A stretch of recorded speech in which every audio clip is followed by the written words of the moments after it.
Histoire de Marique. Elle l'avait rencontré dans un palais, sur une plage, dans un abri sous roche au temps préhistorique, sous un pont, au sommet des tours.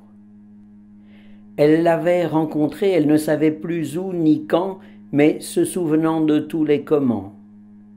Il y avait de grands oiseaux nobles qui les regardaient, d'étranges souriceaux nimbés de lumière, des écrans clignotants dont les taches lumineuses faisaient pâlir les étoiles les plus proches.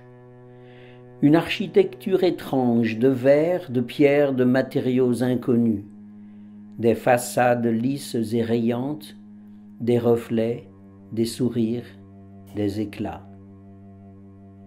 Elle l'avait rencontré peut-être de manière fugitive, un éclair de rire, un éclat de poésie, une main qui se tend, un corps qui se détend. Elle ne savait plus maintenant. Oh, les regards, les teintes, les emballements. Oh, les parfums, les senteurs, les nerfs à vif et la peau qui tressaille.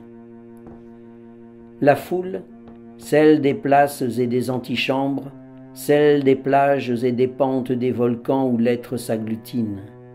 La foule, la valse, ce rythme qui tourne, qui s'enfuit déjà, la foule, les messages des anges, les propos des démons, les silences des ondes, la terre qui tourne et qui l'emporte loin d'où elle croyait arriver, loin d'où elle croyait partir, mais qui était déjà si proche de l'origine. Elle l'avait rencontré un jour, un soir, jamais, toute la vie. Elle avait appelé, crié, ri, soupiré, souri. Elle avait cru, elle avait mordu et puis lancé des appels à la face des réseaux arachnéens que la rosée des attentes de l'homme irise chaque fois que le ciel gris s'ouvre sur l'immensité du bleu. Elle cherche, elle attend, elle fouille l'espace, le temps, les couleurs et les pensées. Elle interroge, on va venir.